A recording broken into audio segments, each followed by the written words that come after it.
system. We'll find out a little bit more about that Saturday night.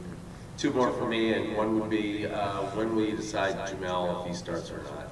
Seems like a matter of time. I don't know. I mean, I don't know. We'll see. It could be Saturday. I don't have anything set in stone with anybody. We talked about him coming off the bench last game, and he came off the bench, and he said he wanted to prove that he could sit and come off the bench because he came off the bench game before and didn't feel like he played well. So now he's proven that he could come off the bench, and so we'll have discussions just with our team overall.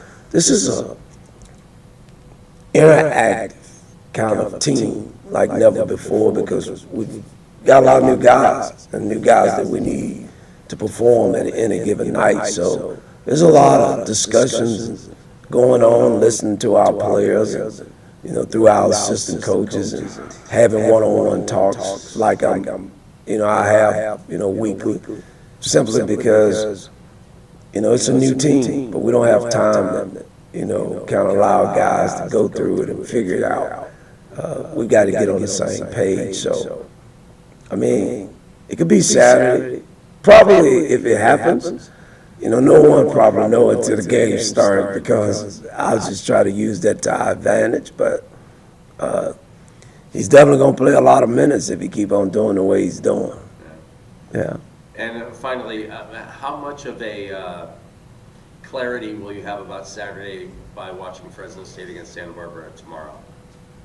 I'll be close. I feel like we'll have a game plan.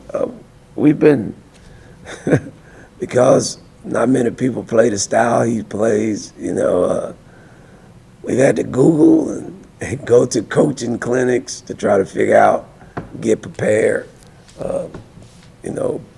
Brandon has the scout, and he's been working on it. So now we're going to try to put what we've learned or what he's learned and try to give it to me, but also try to get a good feel from what we've seen and what we'll see with Santa Barbara game. So, but one of the biggest things, and I said this before, like, we've got to do us well. And I didn't think last night we did us well from a technical standpoint. I thought we had the grit, thought we had the willingness to win, and I think we wanted to defend, but we had some technical, issues with our team, and as far as backdoor situation that shouldn't have never happened. But then again, they're putting new guys kind of in those positions, and we think our defense is a little bit more complicated than some teams because of what we do. Not that makes us this juggernaut of a defensive team, but just the way we kind of do some things are a little bit different. And some of our guys are learning it, but they don't have it yet. And we got exposed last night.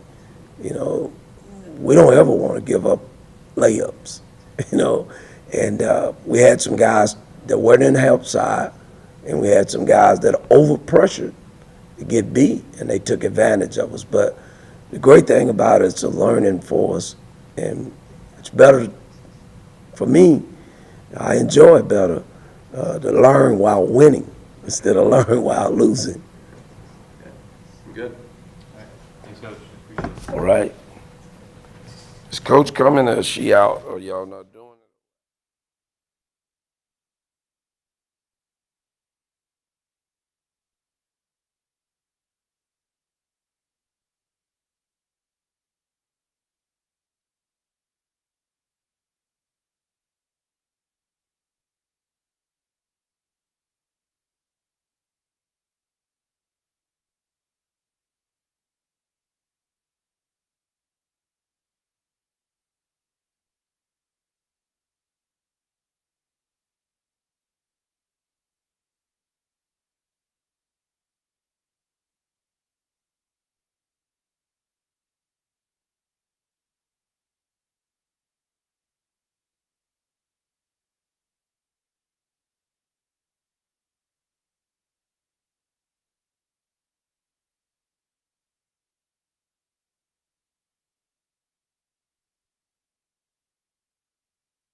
Ooh. Hey, your hoodie reminded me, is there FCA out here at all? Yeah. Okay. I was asking Garrison and she wasn't sure.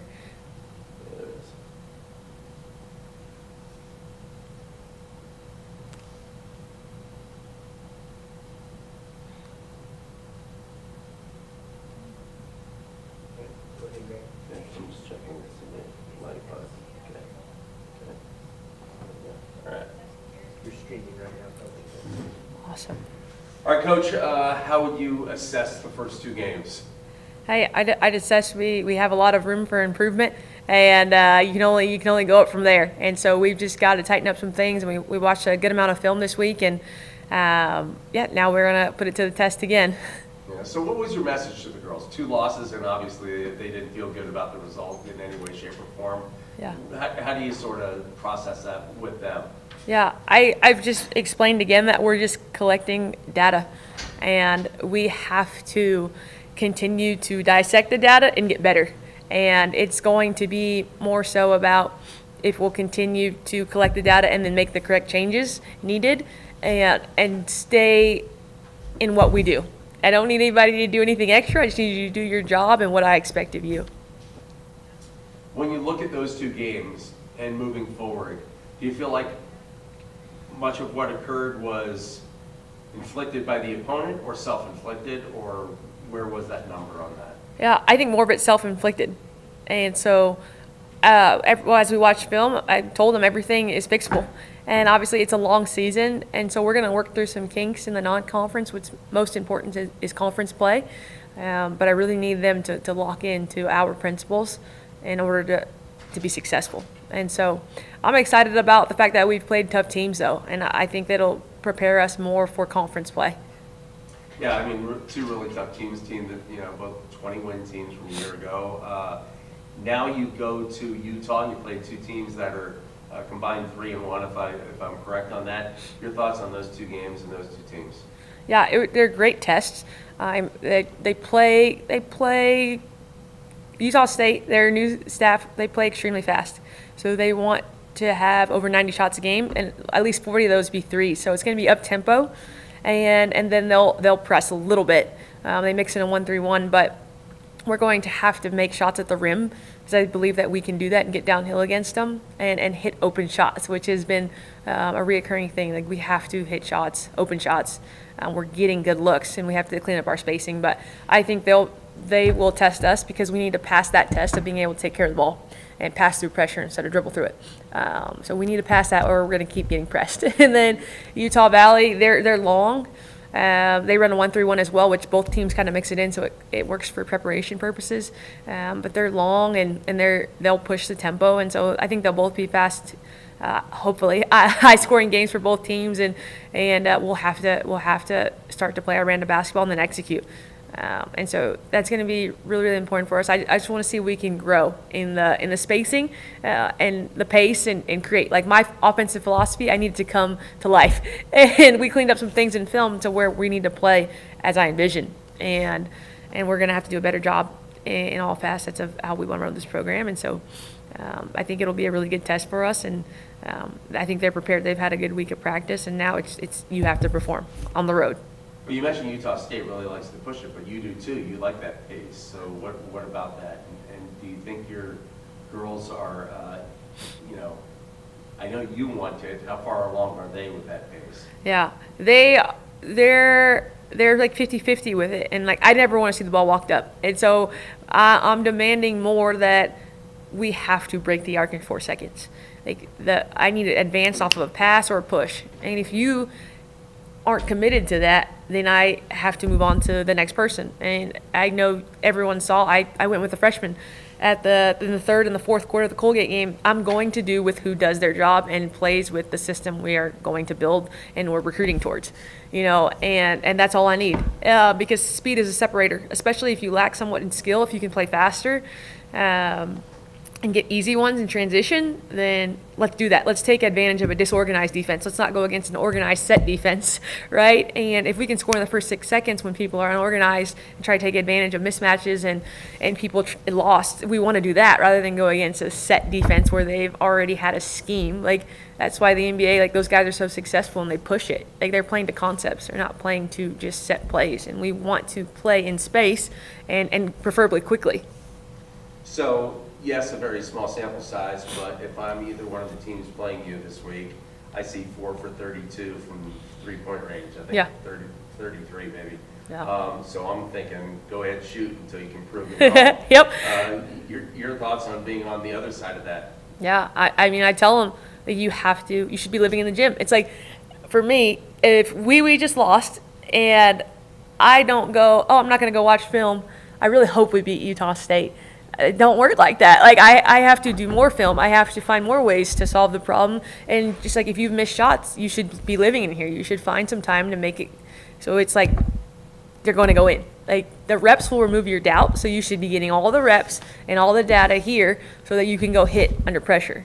And so I'm encouraging them to be gym rats. Like, those are the only type of players I really want to be around. I don't believe in halfway doing something. You're all in or all out. And if you're not all in, then there's a disconnect there. And so I'm trying to get these guys, though, to understand that you have to do the unrequired work to have any success. The required, everybody's doing their 20 hours. Everybody's doing the basics. You have to do extra to have a chance to be special. You can't just do what everybody's doing. And so I'm encouraging them to live in the gym, to do extra. And then those shots will go in, and you should build your confidence based on your reps. Nobody, no other team, not me, can take your confidence. It should be based on the work you've put in.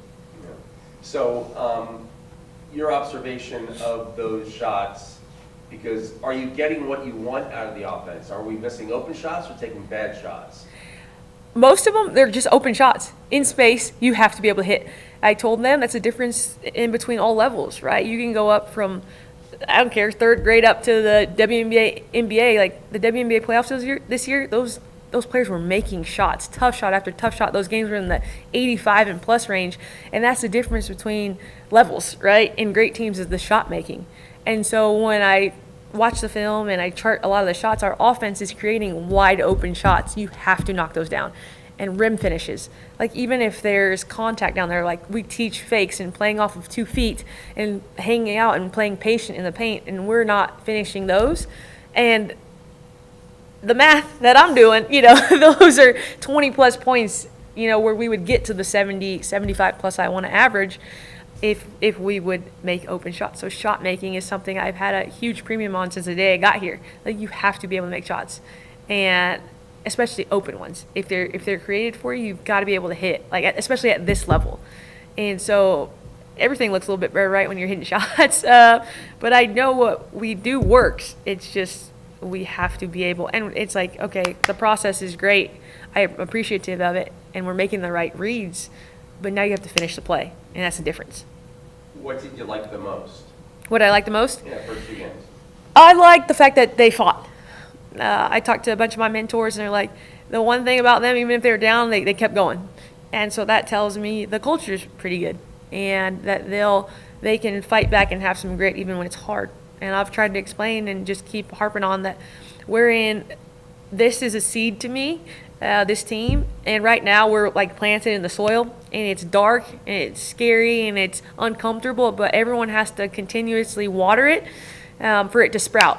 And it's not going to sprout on my time, which I would like, right? And not my preference necessarily. It's going to be when everybody pours in and does exactly what they're supposed to do, and then it'll come about. But it's not going to sprout if you don't do the right things and take care of that seed. So it's on us if we're going to live in the soil or if we're going to sprout. And I'm trying to do everything I can to make sure we sprout, specifically, at the right time.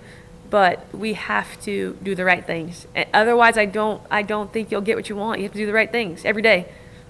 Other than the result, other than the numbers, what didn't you like? Was there something that just said, we're not there yet? And I don't mean shot making. You explained that. Was there an intangible that you just said this has to become natural to us? Spacing. Spacing is the oxygen for any offense. And our spacing, when we watch the film, is like sixth grade soccer at times. Everybody's bunched up, and the floor has to be spaced. For off-ball action, on-ball action, it's not going to cut it if everyone's on top of each other. Like, we need to have driving lanes because, like, my offense is based on a pace, space, and create. And the spacing is so key for anything good to happen, for people to have clarity and reads not be foggy. There needs to be space so they can see what their defender's doing and read actions. And so spacing has been a huge emphasis these last 2 days. I think so.